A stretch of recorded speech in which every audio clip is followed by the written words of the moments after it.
there's never an easy time to bring this up, but I might as well just do it. Yesterday I told you that management is going to come to you and ask you to remove the decal of the radio station decal from the back of your car. Yeah. I intercepted another piece of mail. It was addressed to the wrong Chris, but I saw it. It's from Acura Corporate. They'd like you to stop using their name. In fact, going forward, they'd like you to call it the Inacura. Did they send him a little logo to put on? Yeah. In place of the Acura. Well, that already fell off years ago, didn't it? Right. Can you just put Kia on there or something? You see people change cars. Yeah, you just see that. So Yeah, I guess. Yeah, the Acura logo. I wore that as a medallion for a long time. Why not? It fell off. TL. Yeah, the old TL. TL. The old TL. Right, but it... And then, what had happened this time around, my wife keeps thinking, okay, that's it for the Acura. Everything is the death knell. The death knell. Yeah, she thinks. A few months ago, it didn't start in a Walmart parking lot. That was an easy fix. Daryl did that for free. He's like, that's done. This time around, suddenly my speedometer stopped working.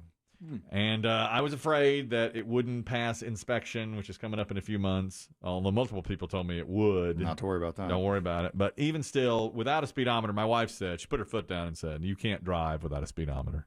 In fact, on Friday, I was driving a major thoroughfare in our city. And speed limit? 35. Okay. And I was going, I don't know. With traffic? With traffic. Yeah, with traffic. And a police officer pulled up behind me. And then, you know what I thought? That's him, sir. I was thinking, this is problem. And Biggie was kind of sitting on my shoulder. Because you know how I always bow up when police officers pull me over. Like, oh, what? What do you think you're doing? Why don't you go solve a real crime? Yeah. I mean, I hate to put you in this category, but you are the classic white. You're innocent and white. What am I doing? Well, you're going 15 over the speed limit. Why don't you go solve a real crime? He's going much faster than me. Yeah. Keep it up with traffic. You pull out that guy. Get that guy. A lot of, yes. Well, he got right behind me, and then he got beside me at a light, and he started to motion for me to roll down my window. And I thought, I'm going to give it to this guy now. I'm going to give it to this guy good. Well, I pay your salary. Right.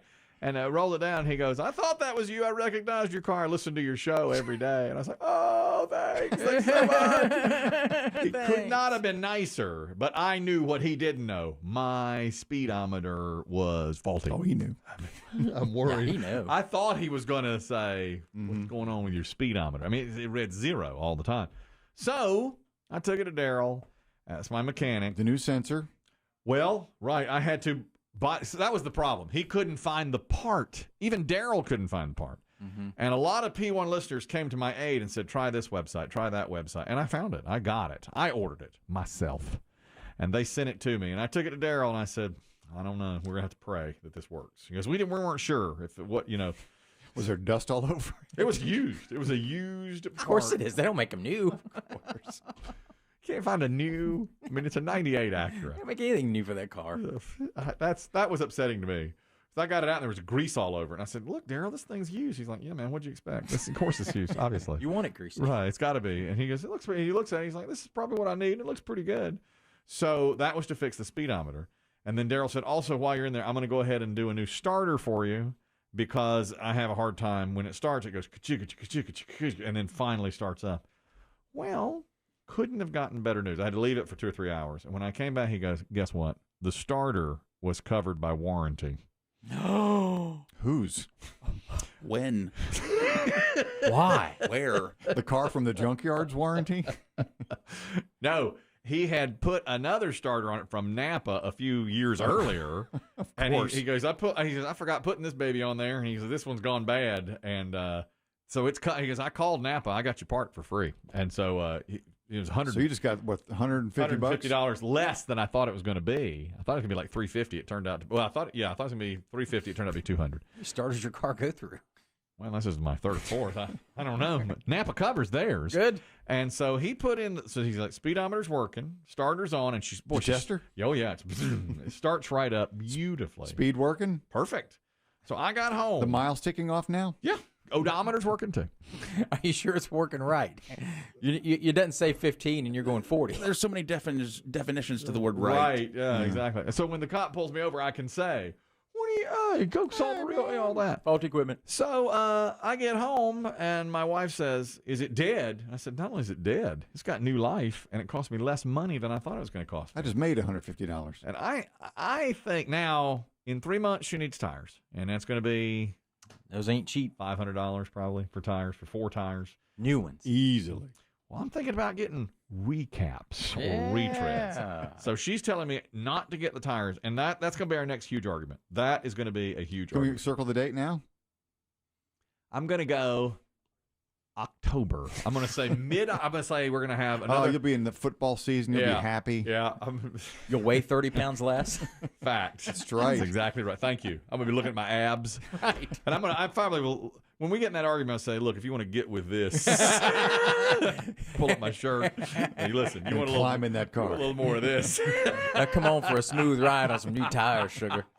That's going to be our next big fight.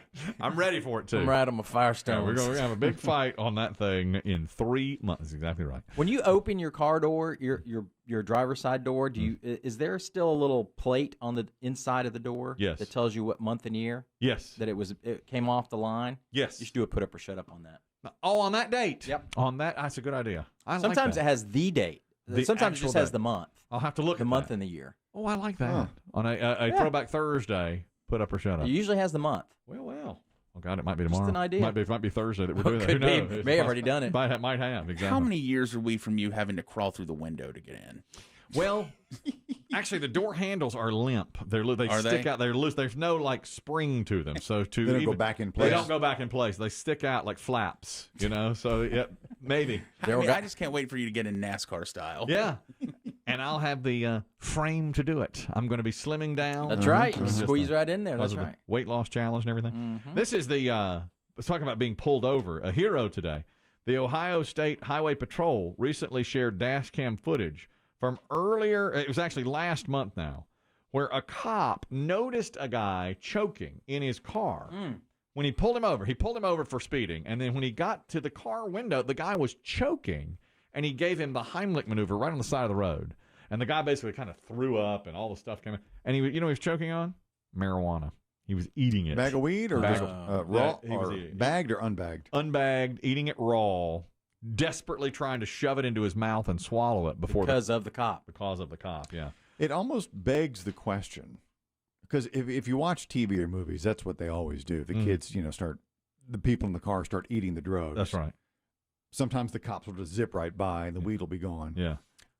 But it must have worked enough times that that's what people still do. Yeah, I guess so. There had to be people out there who have successfully swallowed drugs and gotten away gotten with it. away with Probably, but it's But out you of... would think the smell would be so powerful in the car. But even if there's a smell and they search the car and there's no pot, there's no charge, right? You can't, right? Correct? My understanding. Because the cop would have probable cause by smelling it because you've been eating it all. But you'd have to get every grain now. Gotta have proof. You'd have to get Yeah. every stem and every leaf of it. Every seed. Every seed now.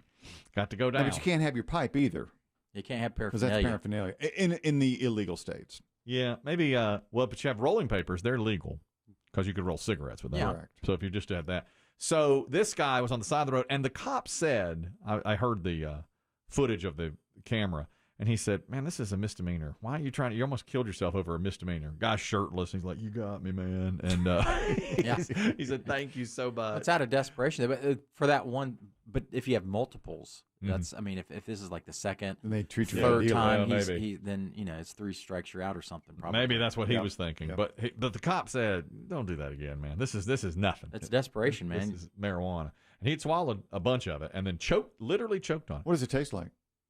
Well, it's kind of a bitter. I don't know. It's not good when it's not cooked. I have a P1 who's had that thing happen to him. Go ahead, sir. Yeah, a long time ago, we went and scored a bag of weed, and there was a bunch of us in the car. And the blue guy came on behind us, and they threw the bag of weed back. I said, "Y'all eat this, hurry up, eat this, eat this." Well, 3 of us ate an ounce of weed, a third of an ounce apiece. And we pulled over, and the blue guy went on by us. It wasn't even us there was after. Oh, no. What a waste. Did you get sick? Well, back in them days, I was going at it pretty hard, so that it didn't even make a dent in me. No problem at all. Yeah. You all right now? Nah. Yeah, you're clean now. Oh, yeah, a long time. Good. Lesson learned is what I say. And for him, that's what you said. It always happens like half the time. The cop just goes right on by and doesn't do anything about it. There's another hero today, and this happened last week. Heimlich maneuver performed. The father of veteran pitcher Joe Ross, who pitches for the Washington Nationals. His father was in the stands in San Francisco to watch them take on the Giants, and he saw a guy in the crowd, a woman, choking on a hot dog. So the father of the Major League Baseball pitcher goes over and does the Heimlich on her. That story made the ESPN crawl. Yeah. I saw it the day that it happened, Yeah, and my unreal. wife, Beth saw the crawl, and it said, pitcher's dad saves choking fan, and Beth said, had to be hot dog. Yeah. That's right. As a ballpark hot dog. That's right. He says 2 pieces of hot dog were dislodged. Woman was still distressed, and Dr. Ross was then able to dislodge a 3rd piece of hot dog that he says was as big as my thumb from the knuckle all the way to the end of the thumb. So 3 pieces of hot dog. God, lady, use your teeth. Dog. She's dogging that dog. Good Lord, yeah. She not. You got to chew it. She's deep throating it. I was going to say. What was she trying Who's to she prove? trying to impress? Was she on a date? Oh, my. I mean, Let me remove the bun. the victim was described as embarrassed. I'm sure. Yeah. I'm sure. Having the San Francisco Giant dog. A reporter tweeted it, and then it went viral and it went to ESPN and all of that. But he had saved the victim from choking to death right there, which is pretty nice to have him handy there to do that. The account that I read said that he was 2 sections away, and I thought, Yeah. what happened to these other 2 people in the other 2 sections? I know. Nobody. Help her. Yeah, because the Heimlich, at least I would Most people can. do. You don't need medical training. Right. You can probably pull it off. That's what I thought. And you could at least give it a shot. Even her companions didn't. No, they just were like, Section 249. Little garçon. Is there a doctor anywhere? He's coming down from the upper deck. He's going to get. So did the guy spot it happening, or did they just say He spotted her, he supposedly. saw And maybe there was a commotion. from a section away or more? a section away. That's pretty impressive there. This was we were talking about a minute ago. The guy who jumped from 15,000 feet out of a plane, fell out, and survived by going through the roof of a house. And I said I would take off my pants and use it as a parachute. Yeah. Well, that happened. Now, this was in the water. A guy named Jack Sherman and his father, Andrew Sherman, Roanoke, North Carolina, were out 40 miles off the coast fishing, and they saw a boat that had nobody on it. And they were like, what's going on here? Now, how did somebody have nobody on a boat? Well, it turned out there was only one person that had been on the boat, and he had gotten tossed overboard and was trying desperately to hang on, and he was in the area. They found his shoes. He had disrobed, taken off his shoes. Smart. Yeah. They're the heaviest part. That's Take them it. off first. That's exactly right. So they found the shoes. They got on the boat. Literally, one of them got on the other person's boat. This is nice. It's nice on our boat, Tim. It's better than our boat. Do you hear someone faintly yelling help? No. No, I Nah. Let's see if the engine starts. Oh, yeah. Meet you at the dock. No, they called the Coast Guard and they said, we can do better than that. And they started searching with both boats and found the guy and got him back in. They lowered rope to him and pulled him back in. He was just treading water? He was and had been for over 3 hours. He had been knocked off his boat. This is the father and son talking about it. We are out here and just found this Parker running. No one is on board. And as the boat passes, we look in, there's a little cabin in front, so you can't totally see what's going on, but you can really easily see the pilot house where the guy would be driving, and there's no one standing there. He said his legs were locking up. He was cramping really badly, and he just laid there on the back of the deck and recovered a little bit, and then he came in and we hugged, and it was like, thank you for saving my life. He wasn't wearing a life jacket either, by the way. Most don't. Yeah, and he Well, got most don't. He's really. I thought you was. Is it not law that you're supposed to? No. Really? You have to have one for every adult on the boat. Yeah, he was And not. kids wearing. are supposed to wear them. He was on the edge of the boat when he was knocked overboard, and the boat drifted away from him, leaving him behind.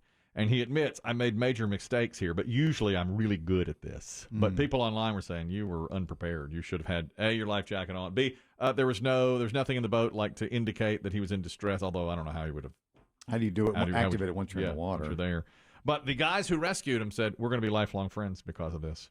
How about that? And I thought to myself, what if you rescue the guy, but then as you try to become lifelong friends, He's kind of a jerk. you don't like him. It's kind of an ass. Yeah. You realize he gets drunk on his boat a lot and falls over. You've inherited a problem. Wouldn't that be terrible? Well, if you do happen to fall into the water with your blue jeans on, take them off. Take them off. Tie the feet up, tie the ankles up, and then wear it around your neck. That'll be a life, and then you can inflate it with either air or just water. And Exactly. that's what we had to do in junior life saving. That's right. That's a Chris My Demm. son said that they taught him that in the Navy. I get They it. put you in the water. Chris It's one of the Demm's- oldest techniques there is. He's a lifeguard.